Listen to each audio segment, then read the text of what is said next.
OK, donc dans la deuxième partie, on va poursuivre avec les quadrilatères qui nous restent.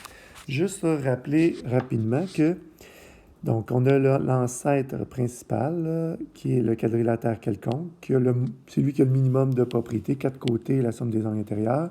Ces propriétés-là, son héritier immédiat, le trapèze quelconque, en a hérité en plus d'avoir ses propres propriétés.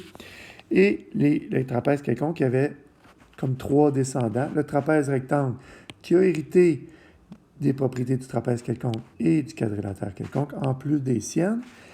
Le trapèze isocèle, qui est comme le frère du trapèze isocèle, donc il n'a pas hérité de ceux-là, mais il a hérité des mêmes propriétés que le trapèze quelconque et le quadrilatère quelconque.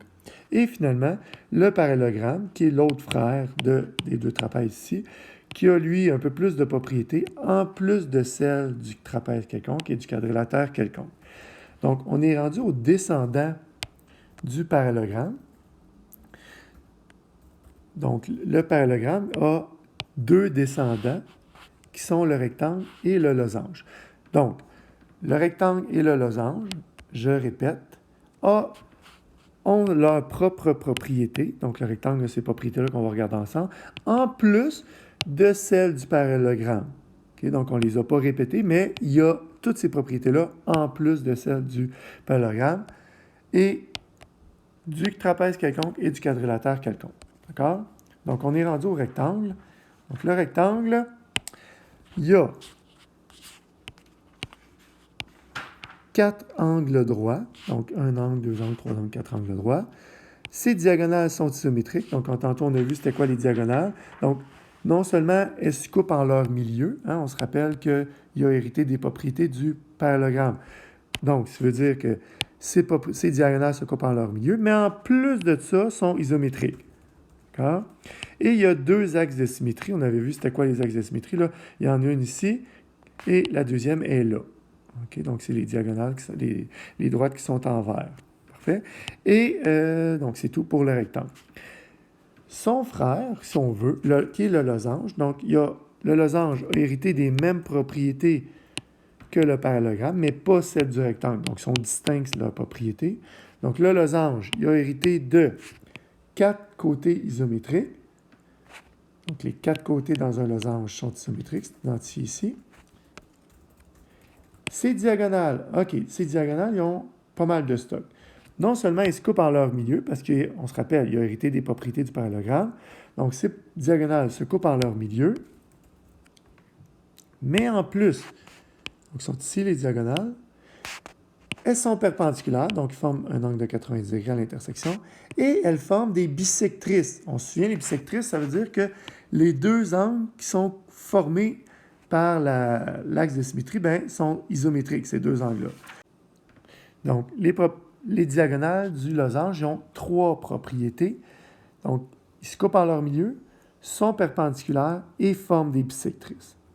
Et finalement, j'ai deux axes de symétrie. Donc, mes deux axes de symétrie sont sur les diagonales.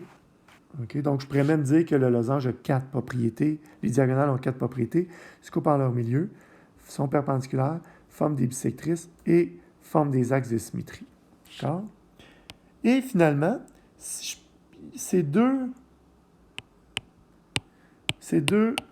quadrilatères-là, ils ont un descendant qui est comme le petit garçon parfait, là, qui est le carré. Donc, le carré hérite de toutes les propriétés des figures qui sont ses ancêtres. Donc, ici, j'en ai nommé quelques-unes. Donc, il y a quatre côtés isométriques. Donc, le carré, il y a quatre côtés isométriques, comme c'était le cas du losange. Il y a deux paires de côtés parallèles. Donc, deux paires de côtés parallèles. Il y a quatre angles droits et sont isométriques, évidemment. Ces diagonales sont isométriques.